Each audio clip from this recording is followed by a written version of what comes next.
Little Creek Farm, here we go. Why? It's a relatively delicate mug, but nice handle. Leatherman. I haven't shown this in a while. This is a Leatherman Super Tool 300. It's old now. I mean, I'm sure they got something else. The thing I liked best about this wasn't so much that it has two blades, but they're locking blades. So I've had times where I thought, I even have a daggum saw in there I could use for a bone saw. Usual screwdrivers, can opener, bottle opener, all that stuff. File. That's the one thing I love too. What else? Oh, there's an awl in there with a rope pull eyelet. And one of the sharpest dang blades you'll ever find. So it's like, for deer hunting and repairs, and if it was just a tad lighter. I had one before called a Fuse that for me was perfect. Even, I don't think this even has it. The Fuse, I think, had scissors in it. This one does not. And as crazy as it sounds, the scissors constantly were a big help. But still, you have to remember to put them in. These are the locks. You have to put them in with the locks down so that when you go to pull it out, they don't catch on everything on the way up. I love that thing. What was the other one I've been enjoying here? I already lost one of my Olight flashlights, but this one's an Olight 3T. Oh, an i3T Plus. Even has a little QR code on it, or QC code, depending on how you look at it. Yeah, I know it's going to blur out, won't help you at all, but it's been a good flashlight. This one is not rechargeable, it's battery, but it's been solid. I put it in my back pocket most of the time, right in my hip to keep it out of my main pocket. So, the third one I carry, these are like my EDCs. My little buck knife, the number is so small I can't even give you the number. It's tiny, USA something or other. But there's a whole series of these knives from this size on up through. And the drop point instead of the clip point, I think. But it sharpens nice, it stays sharp, it doesn't rust. And this one I've had for a few years.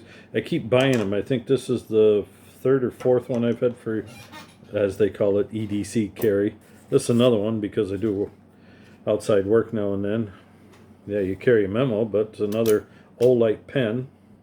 I can't remember if I have 3 or 4 of these things. I know I have at least 3. They write beautiful, big, the big cartridge in them, and simple mechanism. Just push it down and lock it. That's it.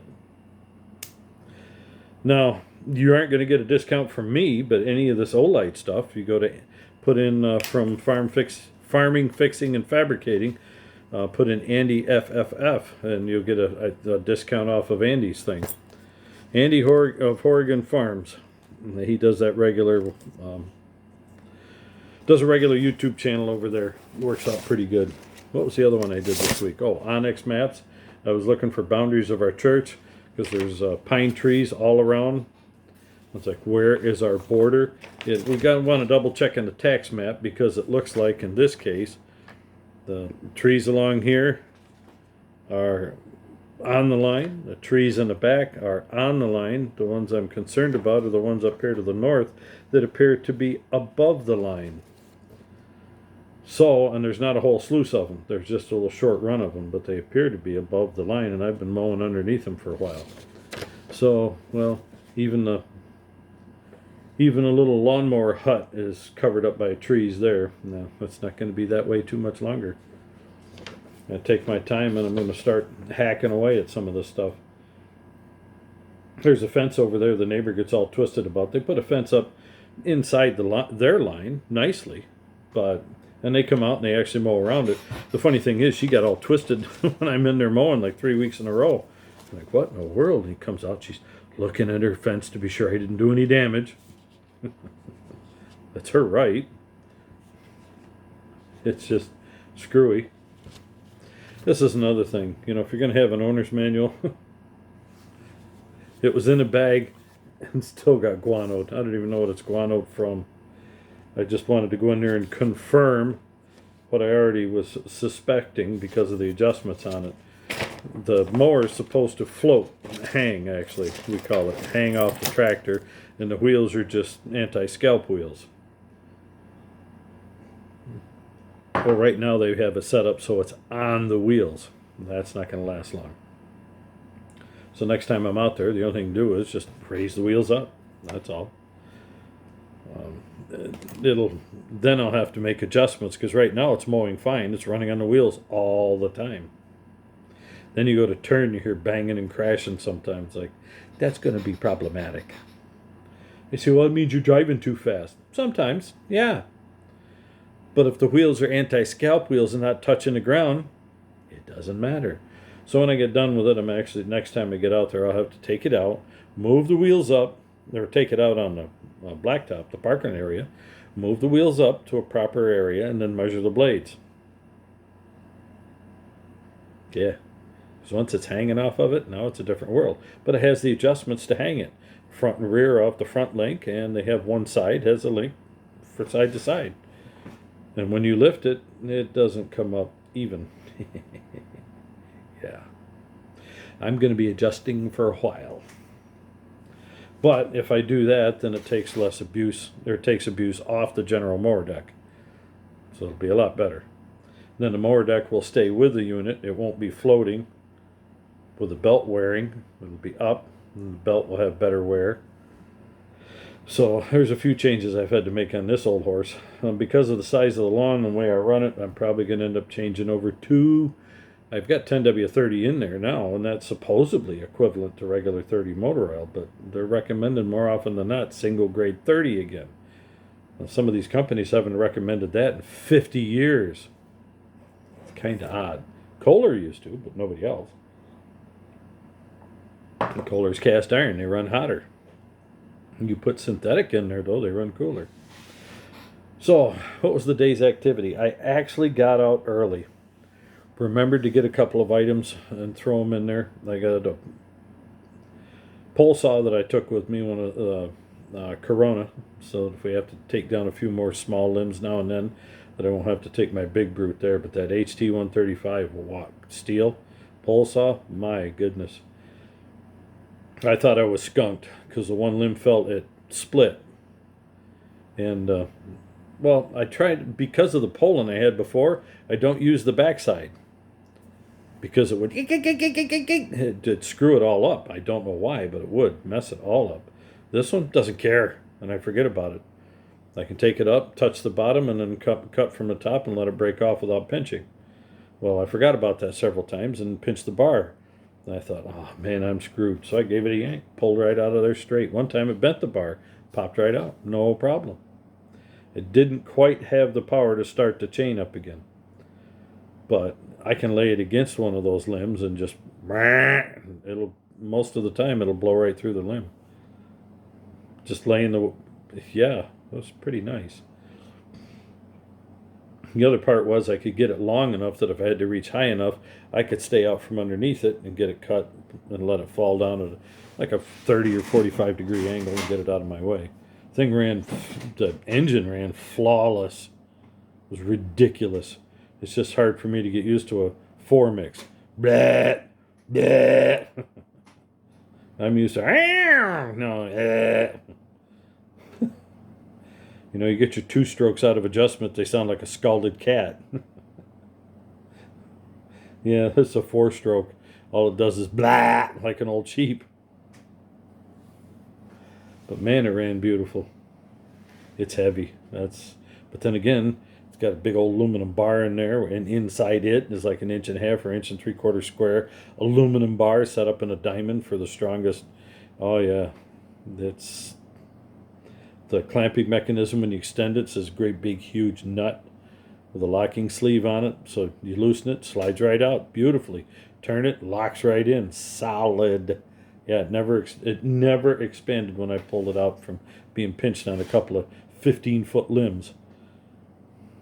So There was enough of them there. I didn't cut them off near the tree because A, they were so long, and some of them are 20, 25 feet hanging way out there and down around curving. So to do that, I would have had to really extend it out there, and I just thought, nah, let's not go that route now. I just come out here in the end, cut it off so I could get underneath it, and some of them I did that. It's like, all of a sudden it's up in the air almost 10 feet. Head knockers. Or how did I say it? Noggin knockers. That's what they were. I'm driving through these things, splitting them out, and all of a sudden somebody did cut one of them. Wham! Right in the head. Well, you couldn't see it because of all the other around it. This is bad. I already hit a rock. Folded both blades up. One that hit it and then sent it through the other one too. Spit it out in the lawn. Usually that's only one that's damaged. Not this time. Oh no. The only thing I was fortunate about was it only hit one end of each blade. That's a miracle. So what did I do? I just threw it back over in the weeds further out. That's someday I'm going to go through there and collect the rocks and put them behind the hut. But I have to get another run flat, no flat tire to put on the other side of the trailer because they have old wheelbarrow tires. They're thin. They call them tubeless, but they never hold up. They never hold air. They never work right. So why bother? They're actually saying it anymore that every time you put one of these lawnmower tires on, tubeless or not, fill it full of goo. Okay, recommendation. The only time to ever use like green slime or any of these other tire additives, never just put it in and walk away. Ever. Deflate your tire.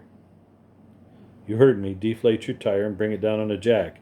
Don't squeeze it all the way down, but deflate your tire a little bit. Especially the tubeless ones, be careful because they'll pop off. But you want to deflate them a little, all the air out of them so you can get this stuff in there. And then let it come down a little bit on the sidewall.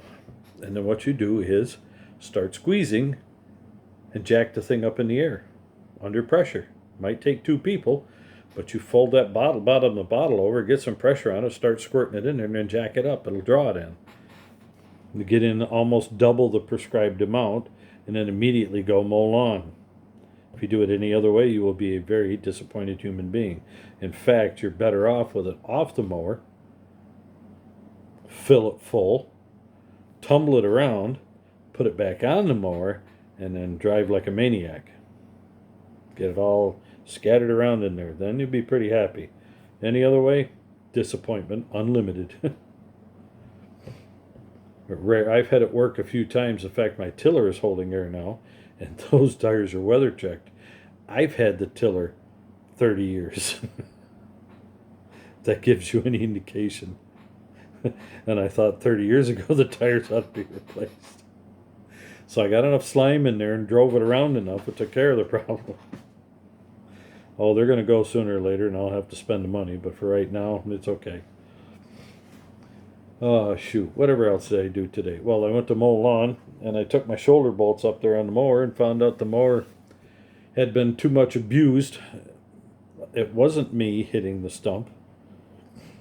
Me hitting the stump might have done the final, but there were no threads left in there. It had been vibrated out. I was like, I climb under there, you eyeball it, everything looks fine. So you don't climb under there every time, do you? No. So it just fell out. Then me hitting the stump probably finished it off. There were no threads left in the bracket, so that was like, now what? I start looking around, and somebody tore something apart with aluminum, and they're just laying there. Cool. They're the right size. Well, I brought 2 shoulder bolts with nuts. Figuring the threads might be stripped out. The problem is it's a stamped steel boss in there. Yeah. So what's stripped is too wide. This doesn't have enough thread. Well, in there was a couple of bolts, like 4 bolts. I was like, oh my goodness, you got to be kidding me. Perfect size. I ran it up on it, ground the, I had my kit with me with the drill in it. I had a 2-inch, 1.5-inch, 2-inch 3M sanding pad, ground the corners off the nut. Then the longer bolt, stuck it through the hole, put a nut on the other side, wound it up tight. It's a little sorry, allergy thing. And it seemed to be a little tight in there, but it went through the eye and it moves up and down. So I went and mowed lawn. I was just thinking, doggone it, what am I going to do now? I said, well, all right. I just went down through and cut all the limbs and came back, cut a few more, and started putting that thing away. And then I walked in there, started thinking, let me look for some nuts and bolts. Usually I have some in my toolbox. This time I didn't. That's something else I'm going to have to change, I think, somehow. Well, if I get a bigger toolbox in there where I can put the aerosol cans in the top of it and put the lid down, was what I'm looking for. And then in the rest of it, put some of the specialty items and nuts and bolts and other stuff in there that I normally would use or would have carrying around in there. Not much, just a few little extras here and there that I already have in there. I'd be able to take one box out of there and have a toolbox with all those extras in it. And I've got a little toolbox in there now, but why not put it all into one box? That's what I'm thinking, but it's the thought pattern isn't coming out right. So, and since that jackass Matco tool guy isn't going to get me my parts, I ordered, I think, 2 or 3 Matco cylinders from my tool cart out there. I even sent him a picture of it. He knows what tumbler to get it.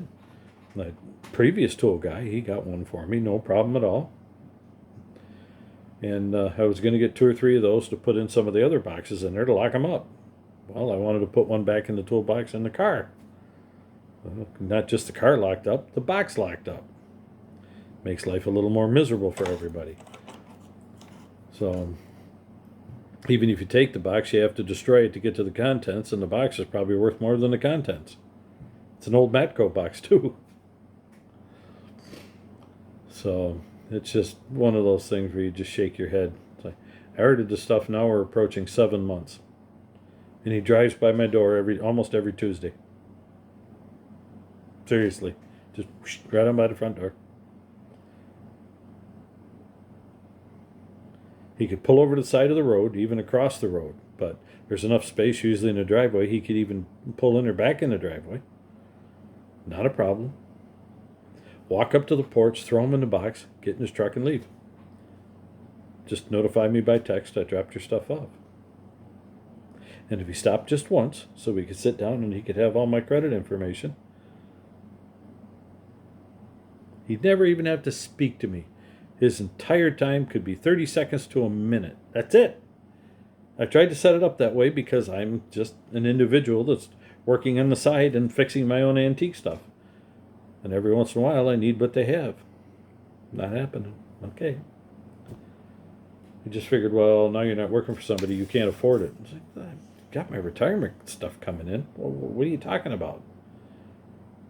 Oh, they came up with 1,000 excuses, and I said, how much easier can I make it for the guy? He doesn't even have to stop and see me regularly. I order something, he drops it, he's already charged it, leave. So in fact, I'll get the notification of the charge in case he forgets to text me if we set it up right. And the other 2 toolmen said, yeah, he would. So forget him. If I ever meet the guy, I'll probably be rude. So I hope I never meet him. Brendan, if you ever read this, just go elsewhere. Condescending little twit. Well, anyway, that's that one. I chewed a guy out with Stens. Norm, condescending twit. Nasty, rotten, just arrogant. He sends somebody else talking to me, and the guy says, oh, well, he says, I'll tell you what our problem is. He says, if we don't have the tax number, because we're selling wholesale price, we can't sell you anything without the tax number because the feds are assuming that you're reselling it. So most of it I'm not. That's why I want to pay tax up front. He says, yeah, but we're no longer set up for that because we are wholesale. We can't collect your taxes like we could before. Red McDevitt Parts, when they didn't come from their own distribution center, when it came from Red McDevitt Parts, they took care of all my tax problems and took them away. I paid tax and then sold it to the customer because taxes were paid on it. And it was used in, how did we say it? We had to word it in kind of a funky way. when they did my taxes at the end of the year. It said all parts were used in the general operation of the repair, something to that effect. In other words, it was just added in with the labor part of the repair. It couldn't be done without. And that worked for almost 10 years. Maybe it can't work that well now. Last I knew, it can. You know, it's just it's part of the labor cost. So, and there was a time I think I did collect sales tax a couple of times, but most often, no. It's not making my money off the labor, not the parts. The parts are so I can perform the labor. And the guy says, oh, okay, no problem. Well, in this case, there is a problem because apparently they took out the McDevitt and the distributor level, and they're going direct. So there's no distributor to play middleman now. And they're charging the same price as the distributors did. At least it seems. I don't know. I signed J.P. Riley up for it, and that didn't seem to be a problem at all because in most cases there, it wasn't even for resale, and they set us up as a customer wholesale. He sat there and says, well, you're spending like $1,000 a month with them. What in the world's going on? I said, yeah, so we don't have to travel anywhere. What are you talking about? I said, I can order the parts in and they're here in a day or two. They're right here in Pennsylvania.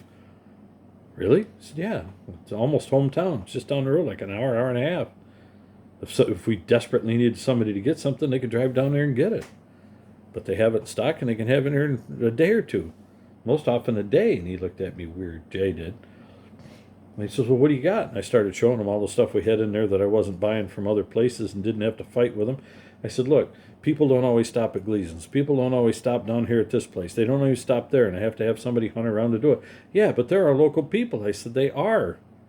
But I said, the demands you're making on this system, we cannot count on the local people. So look at the trouble you've been having swearing about all of them the last few weeks. Well, yeah, but problem solved. We are now a distributor for this company. What do you mean? I said, we're buying. If we ordered these parts through them, we'd pay more money. We're buying at their level. You are? Yeah.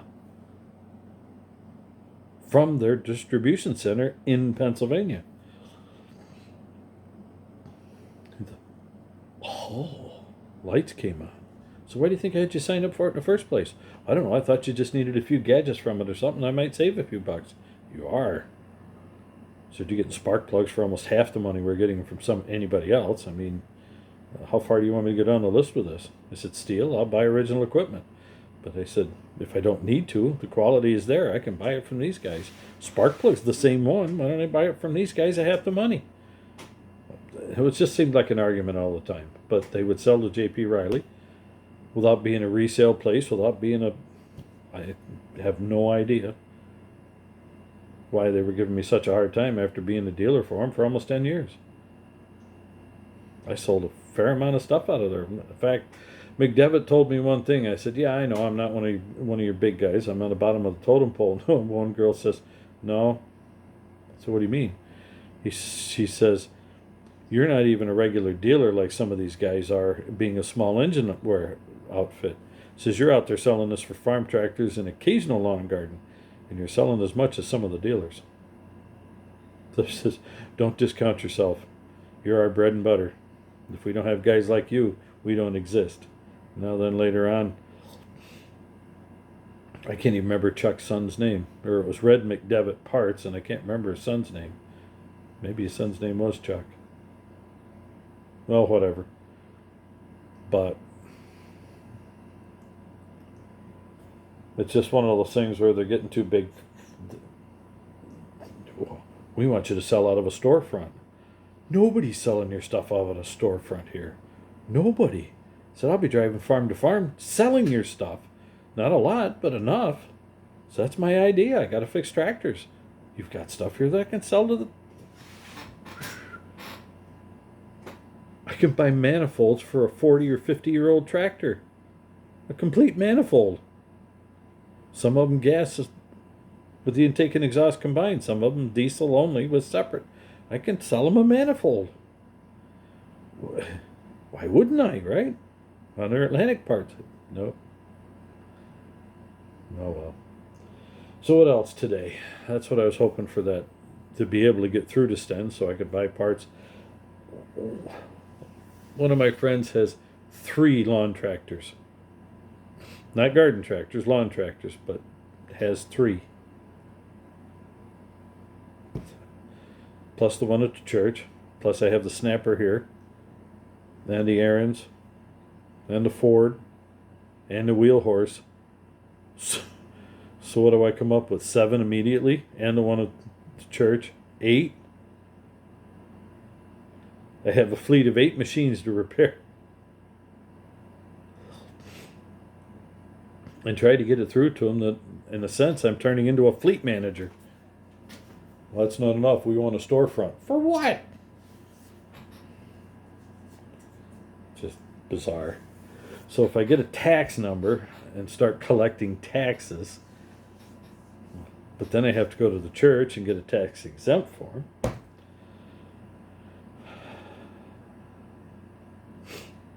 I'm sure they have a way around it, but McDevitt, they just said, okay, you have to pay tax. Yep. No problem. It's weird, but there we are.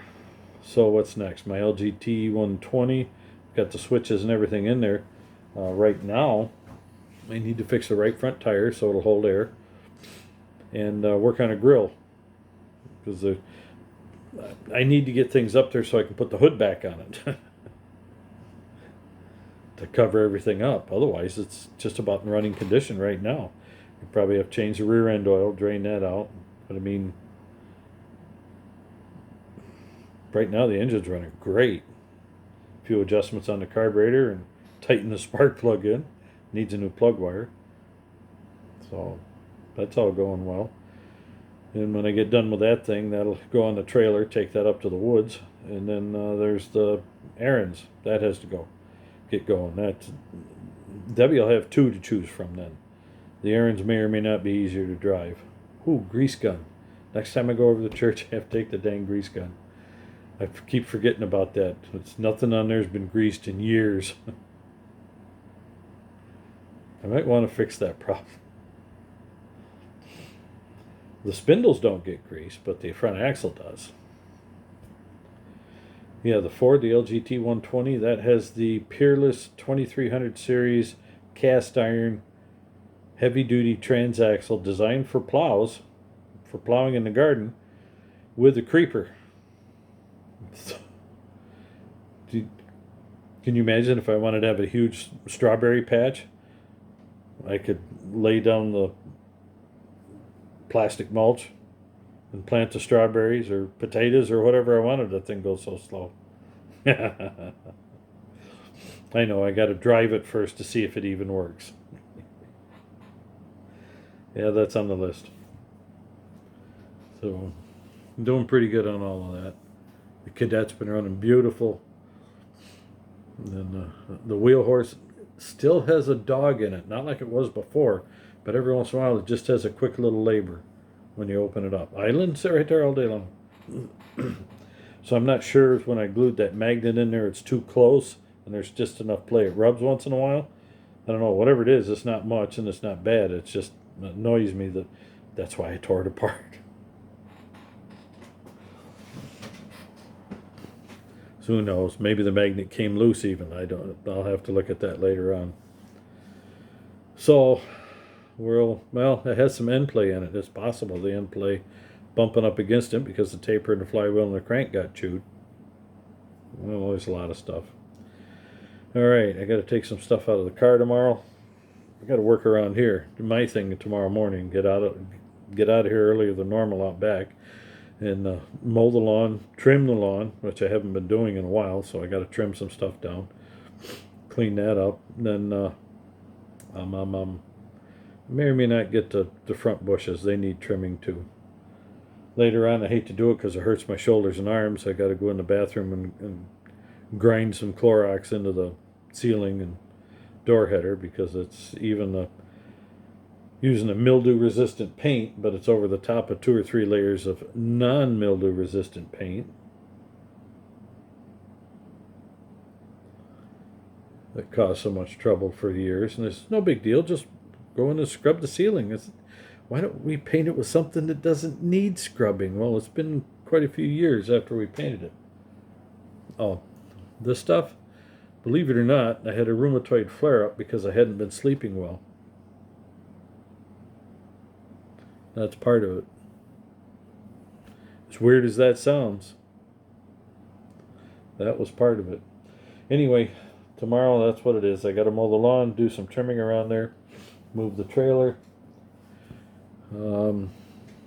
Debbie's going to want her little, well, she's got a little spot out there that she wants to just kick a chair up, sit in the corner, and have a nice little time under a tarp. So I got to figure out how to work out something with that. I may even have to build her own cover frame for that area. Just something with a little bit of an angle on it.